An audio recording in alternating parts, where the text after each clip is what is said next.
ఇంట్లో ఉన్న బంగారాన్ని విడిపించి ఆ రోజు ఆన్లైన్ రేటుకే మేము కొంటాం. Sharma gold company. నమస్తే, వెల్కమ్ టు సుమన్ టీవీ. నేను గిరిజ. ఇవాళ మనతో పాటు ప్రముఖ ఆధ్యాత్మికవేత్త, భారతీ శంకర పీఠ వ్యవస్థాపకులు, బ్రహ్మశ్రీ తిరుపతి మూర్తి అవధాని గురువు గారు ఉన్నారు. వారితో మాట్లాడిద్దాం. గురువు గారు నమస్కారం. ఓం శ్రీ మహాగణాధిపతయే నమః. గురువుగారు, ప్రతి ఇంట్లో సమస్యలు ఉంటాయి, కానీ అవి కొన్నింట్లలో ఏంటి అంటే అర్థం చేసుకుంటే తగ్గిపోయేంతగా ఉంటాయి, కానీ మరికొందరికి అయితే విపరీతంగా ఉంటాయి. అంటే ఫ్యామిలీలో సఖ్యత ఉండకపోవటం, లేదంటే ల్యాండ్ ఇష్యూస్, కోర్టు కేసులు, విపరీతమైన శత్రు బాధలు గురుగారు. సో ఇలాంటి వాటన్నింటికి కూడా శత్రువులు అంటే మనకు తెలిసిందే, ఇంటి పక్కల మొదలుకుంటే అది ఎక్కడి దాకో వెళుతుంది. సో ఇంత విపరీతమైన శత్రు బాధల నుండి బయటపడటానికి ఈ ధనుర్మాసంలో మనం చేసుకోదగిన ఏదైనా పరిహారం ఉందా గురువుగారు? త్వమస్మిన్ కార్య నిర్యోగే ప్రమాణం హరిసత్తమా హనుమాను యత్నమాస్తాయ దుఃఖ క్షయకరో భవ. స్వతహాగా మనకు ప్రజ్వలిత అగ్నిశిఖా సదృశ సమానమితుడైనటువంటి మార్కండేయ మహర్షి వారు భారతంలో ధర్మరాజు వారికి కొన్ని విషయాలు చెప్పారు. వాళ్ళ అజ్ఞాతవాసం పూర్తయ్యేటువంటి పరిస్థితులలో, అరణ్యవాసం పూర్తయ్యి అజ్ఞాతవాసానికి వెళ్ళేటువంటి పరిస్థితులలో ద్వాపరయుగం పూర్తి కానుంది. ద్వాపరయుగం చివర్లకే కలియుగ లక్షణాలు కొన్ని మనం చూస్తూ ఉంటాము. అంటే కలియుగం అంటారు కదా, కలియుగ లక్షణాలు ఏమిటి అంటే ఆయన చెప్తారు. కలియుగంలో మానవులకి 100కి 99% పైనే ఈర్ష జన్మలక్షణం. ఈర్ష జన్మలక్షణం, అసూయ, రాగద్వేషాలు, లోభగ్రస్త హృదయం, అంటే బయటికి ఒకటి లోపలికి ఒకటి, లోభగ్రస్త హృదయం, అల్పబలులు, ఆవేశపూరితులు, విపరీతమైన ఆవేశం ఉంటుంది, కానీ అవతల వ్యక్తి అంతకన్నా గట్టిగా మాట్లాడితే వీళ్ళు భయపడుతూ ఉంటారు. మళ్ళీ అంటే భయం ఎలా ఉంటుందంటే తలుపులు మొత్తం వేసుకొని నా అంత ధైర్యస్తులేని అనుకుంటూ ఉంటారు. మళ్ళీ అల్పబలులు, ఆవేశపూరితులు, సదా కోప స్వభావాలు, నిరంతరము కూడా పరనింద, పరదూషణ, పరద్రవ్య అపహరణ, పరులని హింసించుట, పరులని నానా రకాల ఇబ్బందులు పెట్టుట, వీరే 10కి 9 మంది ఉంటారు అనేటువంటిది మార్కండేయ మహర్షి వారు మనకు ద్వాపర యుగం చివరిలోనే చెప్పారు. ఈ కలియుగం మొదటి పదంలోనే మనం అన్నీ చూస్తూనే ఉన్నాం. మనం కడుపు నుండి అన్నం తింటున్నా ఓర్చుకోలేరు, మనం ఏదైనా మంచి బట్టలు కట్టామన్నా ఓర్చుకోలేరు, కాస్త నవ్వినా ఓర్చుకోలేరు, తిన్నా ఓర్చుకోలేరు, ఏదైనా పని చేసుకుంటున్నా ఓర్చుకోలేరు. మనకి ఏదైనా పూర్వకాలం నుంచి ఏదైనా ఒక రకమైనటువంటి స్థలమో ఏదైనా వచ్చింది, అది కాస్త మంచి రేటుకి వస్తుంది, వాళ్ళు దాన్ని ఏదైనా చేసుకుందామంటే ఎవడో ఒకటి వచ్చి జెండా పాడతారు. ఖచ్చితంగా గురువుగారు. అది ఆ స్థలానికి వాడికి సంబంధం లేదు, కానీ ఈ స్థలం నా స్థలం నేను అమ్ముకుంటే వాడికి ఏదో సుంకం కట్టాలి, కప్ప మీద అంటారు ఇట్లా ఇంతగాని. అంటే మన స్థలాన్ని ఎవడో కబ్జా చేసి మళ్ళీ వాడే దాన్ని పరిహారం చేయడానికి వచ్చినట్టుగా వాడు ఇంత అమౌంట్ అని చెప్పి, మనం సామాన్యంగా మధ్యస్థమే కాదు, పై స్థాయిలో వాళ్ళున్న బ్రతుకులు కూడా ఈ రకంగా ఛిద్రం చేసేటువంటి వాళ్ళే ఎక్కువగా ఉన్నారు. ఎట్టు చూసిన అటువంటి వారి జీవితాలకి మోక్షాన్ని కలిగించి ఉత్కృష్టమైనటువంటి ఇప్పుడు చెప్పబడినటువంటి ఏవైతే విషయాలు ఉన్నాయో ఆ విషయాల్లో ఇరుక్కొని సాలెగూడులో ఈగబడితే బయటకు వస్తుందండి, రాదు. అలా ఇరుక్కుపోయిన వాళ్ళు పూర్తిగా బయటికి వచ్చి మళ్ళీ వారి జీవితాన్ని ఒక శుభ్రంగా తుడిచేసినటువంటి అద్దము ఏ రకంగా అయితే ఉంటుందో ఆ రకంగా వారి జీవితాన్ని ప్రయాణించడం కోసం భగవంతుడు ఇచ్చినటువంటిది 8 వరాలు, 8 రోజులు. 8 రోజులు 8 వరాలు. ఓకే. అష్ట కష్టాల నుంచి బయటపడి అష్ట దరిద్రాల నుంచి పూర్తిగా విముక్తి చెందేటువంటిది సౌమ్యాష్టమి. ఓకే. అంటే రేపు సోమవారం అమ్మ, ఆ సోమవారం అష్టమి, అక్కడి నుంచి అమావాస్య వరకు 8 రోజులు. ఆ అమావాస్యకి మనకు సోమవతి అమావాస్య, సౌమ్యాష్టమి, సోమవతి అమావాస్య, ఈ రెండూ కలిసి రావడం అనేటువంటిది జన్మల యోగం. దీనికోసం తలకిందులా తపస్సు చేయవలసిన అవసరం లేదు. సోమవారం రోజు నాడు చక్కగా ఆంజనేయ స్వామి వారి ఫోటో నేను ఒకటి పంపిస్తా. ఆయన మంచి ఉగ్ర రూపంలో ఉంటాడు. ఆ ఒక్క ఫోటో ఇంటికి తెచ్చుకొని ఇలాచీ దండలు ఆయనకి వేసి, తమలపాకులు మాల వేసి, మన్యు సూక్తం అంటే ఈ మంత్ర విధానం అవగాహన లేకపోతే హనుమాన్ చాలీసా పారాయణ చేయమనండి. లేదు త్వమస్మిన్ కార్య నిర్యోగే ప్రమాణం హరిసత్తమా హనుమాను యత్నమాస్తాయ దుఃఖ క్షయకరో భవ, ఇది నేను రికార్డు చేసిస్తా. 1100 సార్లు ఇది వినమనండి. లేదు మన్యు సూక్తం అనేటువంటిది వింటాను అని అంటే మొత్తం రికార్డు చేసిస్తా. మేము ఈ 8 రోజులలో 1100 సార్లు మన్యు సూక్త పారాయణ చేస్తున్నాం. ఎందువలన చేస్తున్నామంటే అరవీర శత్రు భయంకరుడు ఆంజనేయ స్వామి. మనకు లంకా దహనప్పుడు మనం చూస్తుంటాం, వింటూ ఉంటాం సుందరకాండ విషయంలో. ఆయన వంక చూసేటువంటి శక్తి ఎవరికీ లేదు. బ్రహ్మాస్త్రము కూడా ఆయన ఏమి చేయలేదు. అంతటి శక్తి సామర్థ్యం గల వ్యక్తి హనుమంతుడు. ఆయన నుంచి అనుగ్రహాన్ని పరిపూర్ణంగా మనం పొందేటువంటి సమయం ఈ 8 రోజులు.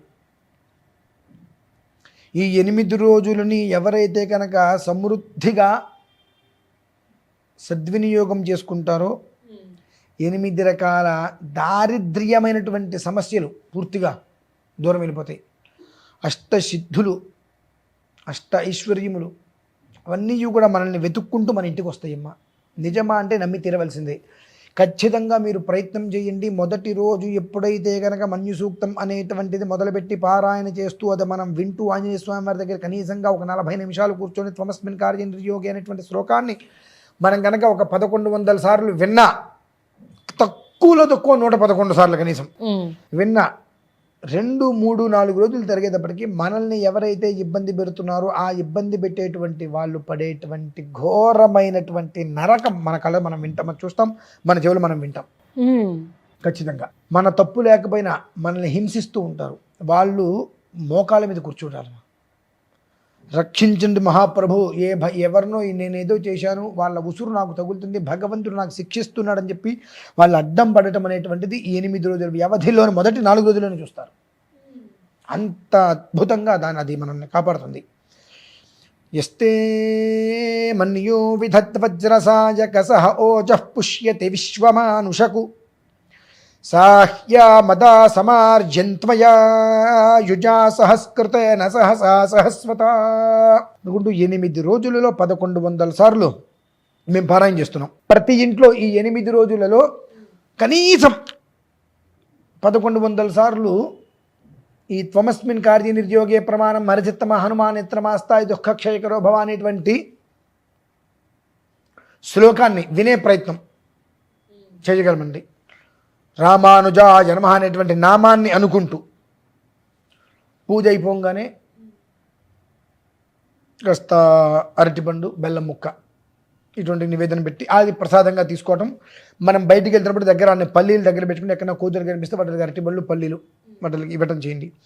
8 రోజులు మొత్తం జీవితం అయిపోయింది, నిరామయం నిరంజనం, ఏమీ లేదు మహాప్రభు, నాకు ఇక మరణం తప్ప వేరే గత్యంతరం లేదు అనే స్టేజ్లో ఉన్నావా, ఈ 8 రోజులని సద్వినియోగం చేసుకోగలిగితే ఇక నీ దగ్గర కనీసంగా కొంతమంది జీవితాన్ని నడిపించుకున్నటువంటి స్థితికి నేను భగవంతుడు తీసుకెళ్తాడు.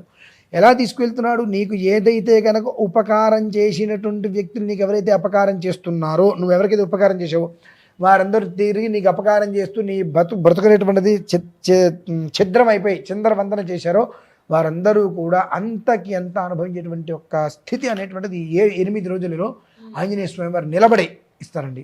ఆయన లంక దాటే ముందు అక్కడ కూర్చుని చూస్తూ ఉంటాడు. అందరూ నువ్వు దాటు అంటే సగం వెళ్తా, కింద పడిపోతా, నేను వెళ్తా, ముందుకు రాలేని అనుకుంటుంటారు. ఆంజనేయ స్వామి అక్కడ కూర్చుని ఆలోచిస్తూ ఉంటాడు. ఇట్లా అంటే మన హనుమ ఉన్నాడు కదా, అతను తప్ప ఇంకెవరు ఉన్నారో ఆయన్ని స్తుతిస్తూ ఉంటారు. ఆయనకి ఎంత స్తుతిస్తే అంతగా మన ఎంత ఆయన నిలబడి ఉంటాడు. ఓకే, స్తుతిస్తుంటే ఆయన ఒక వేగాన్ని పెంచుకుని మన శరీరాన్ని పెంచుకుంటూ వెళ్తాడు గాల్లోకి. అనిమా మహిమ అనే సిద్ధులు ఉంటాయి కదండి, ఇవే అవన్నీ కూడా. ఈ సిద్ధులు అనేటువంటి మనకు ప్రాప్తిస్తే మనం కూడా ఎలా కావాలంటే అలా విధానాలు చేసుకోవచ్చు. ఆయన శరీరాన్ని అంత ఎత్తు పెంచి ఆకాశం లంఘించగానే గుహలో దాగి ఉన్నటువంటి భూత ప్రేత పిశాచి గణాలని కూడా భయపడి పారిపోయినాయి ఆకారాన్ని చూసి. ఆయన ఎగిరేటప్పటికీ ఆ పర్వతం మొత్తం కూడా పిండి అయిపోయిందండి. అంత బలశాలి అయిపోయాడు. అక్కడ దాక్కున్న భూతగణాలన్నీ కూడా పారిపోయినాయి. లంకలోకి వెళ్ళిపోయాడు ఆయన.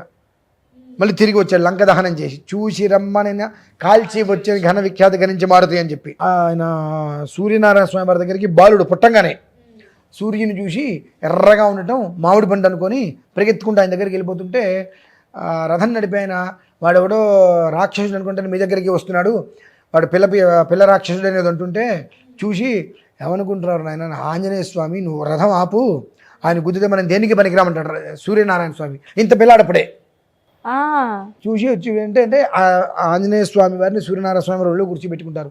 ఏదో పండు అనుకొని, ఎర్రగా ఉంటే పండు అనుకొని తినడానికి వచ్చాడు. అయితే ఆ మూమెంట్లో ఆయనకి అసలు దెబ్బ తగులుతుంది, అది వేరే విషయం అదంతా.